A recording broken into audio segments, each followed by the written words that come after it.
Indiana, un estado conocido por sus granjas, su tranquilidad y sus pequeños pueblos, se ha convertido en el nuevo campo de batalla de la migración en Estados Unidos. Lo que parecía un lugar lejos de los conflictos fronterizos ahora enfrenta redadas, detenciones masivas y un modelo que podría replicarse en todo el país. ¿Estamos viendo el inicio de un plan nacional o el comienzo de una división más profunda en las comunidades estadounidenses? Lo que antes parecía un tema lejano, confinado a los desiertos de Texas o a los muros de Arizona, llegó de golpe al corazón del Medio Oeste. En Indiana, un estado conocido por su calma, la vida cotidiana cambió cuando los convoyes de agentes federales comenzaron a recorrer las calles, los parques y los vecindarios. Desde que la administración Trump intensificó las redadas, la cifra se disparó. Más de 400 inmigrantes indocumentados han sido arrestados o deportados en cuestión de meses, un aumento del 80% respecto al año anterior. El impacto no es solo numérico, es humano. Familias enteras han quedado separadas de un día para otro, con padres detenidos camino al trabajo y niños esperando en la escuela, sin saber que al volver a casa ya no encontrarán a sus seres queridos. En fábricas y campos agrícolas, donde muchos inmigrantes trabajaban silenciosamente durante años, los vacíos se sienten de inmediato. Producción detenida, empleadores en crisis y comunidades que pierden parte de su fuerza laboral más constante. Pero esta ola de arrestos también tiene un trasfondo político. Indiana, al no ser un estado fronterizo, se convirtió en un símbolo nacional, la demostración de que la política migratoria no se limita al sur, sino que puede aplicarse en cualquier rincón del país. Washington mandó un mensaje claro: ningún estado es un santuario. Para algunos, este endurecimiento era necesario, una medida para frenar delitos y asegurar las comunidades. Para otros, fue el inicio de un ambiente de persecución que siembra miedo en los barrios y fractura la confianza en la policía. Lo más inquietante es la incertidumbre. En pueblos donde nunca se hablaba de migración, ahora hay temor a que la próxima redada llegue a la casa del vecino, al restaurante local o incluso a la iglesia del barrio. Y la pregunta se repite en cada conversación: ¿realmente estos operativos están haciendo más seguras a las comunidades o solo están generando un clima de miedo que lo cambia todo? El programa 287 cambió por completo la dinámica de la seguridad en Indiana.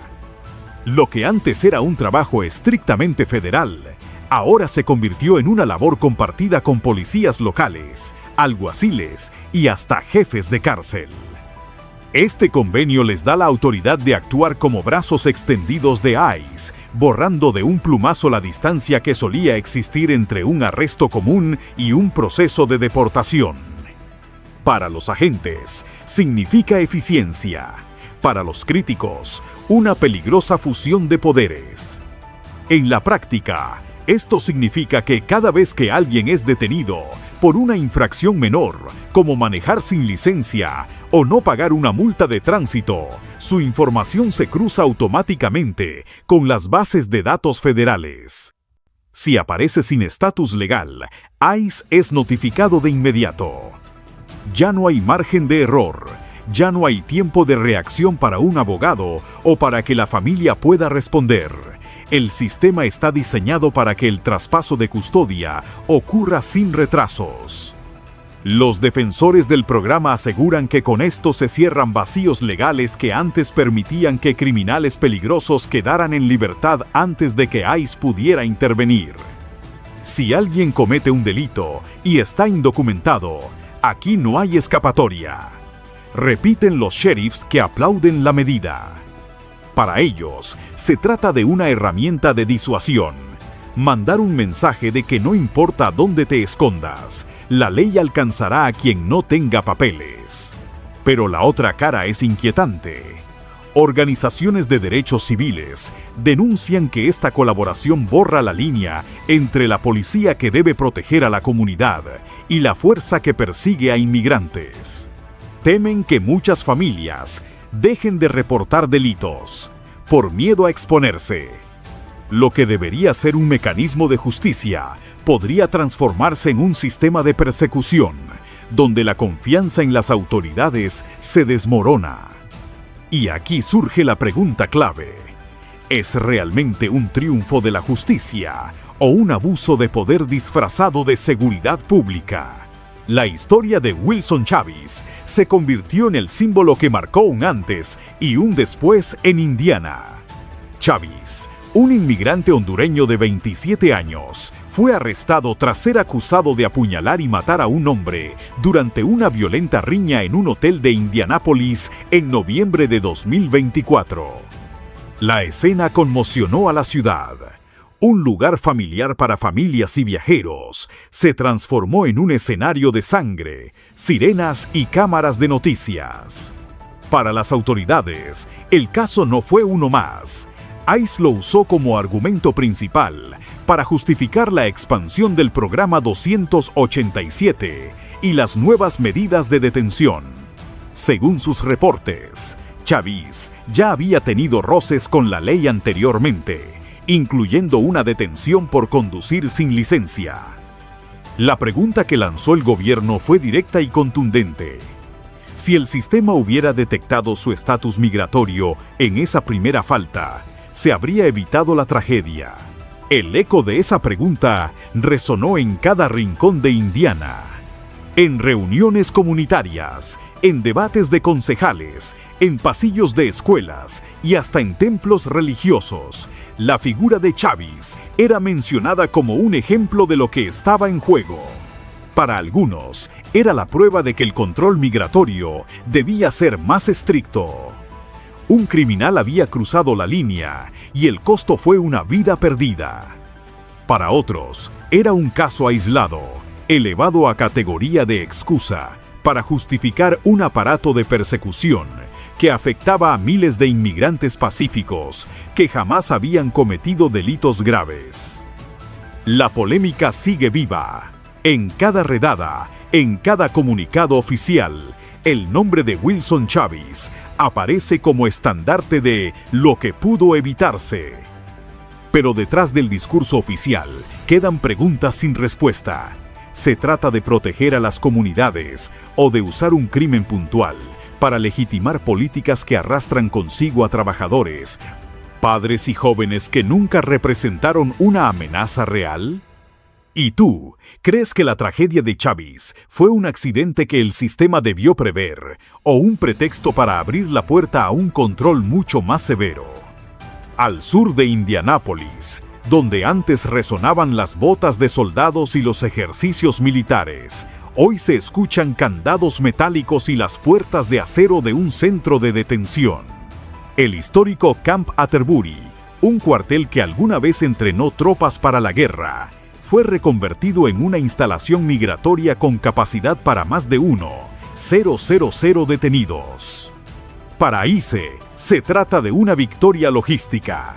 Ya no es necesario transportar a cientos de inmigrantes hacia otros estados.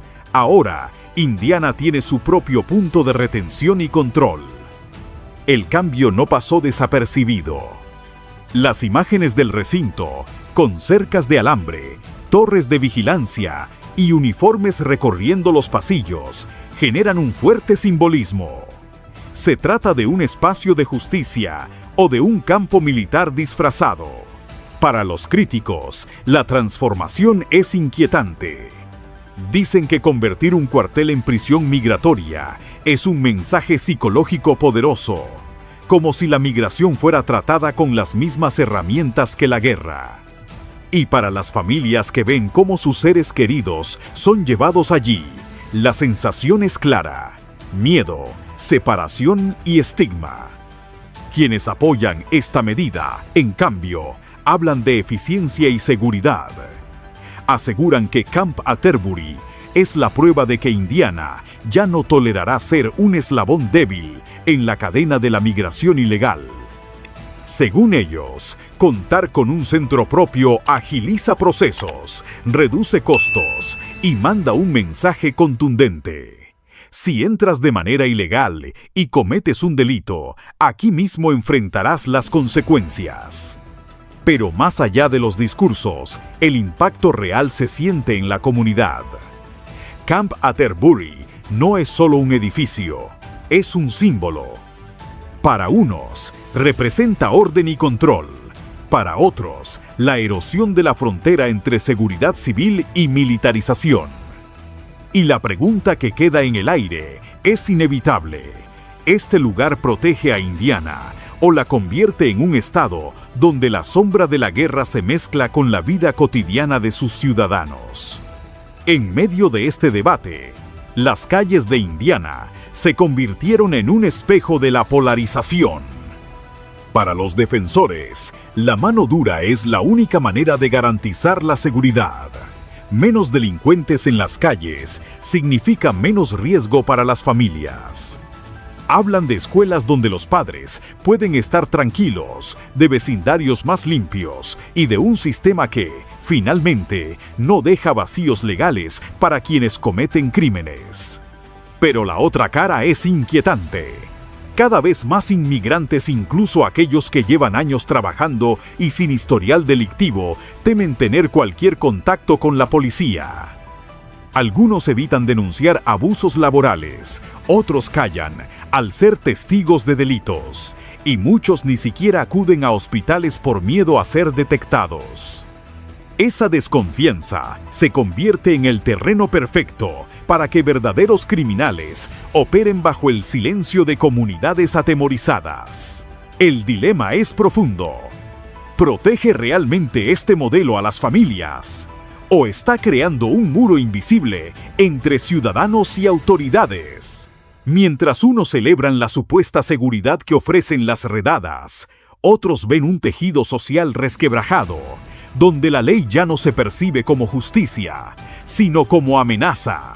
Indiana se ha convertido en el laboratorio del futuro de la inmigración en Estados Unidos. Para algunos, es un triunfo en nombre de la seguridad. Para otros, un error que divide familias y destruye la confianza entre vecinos.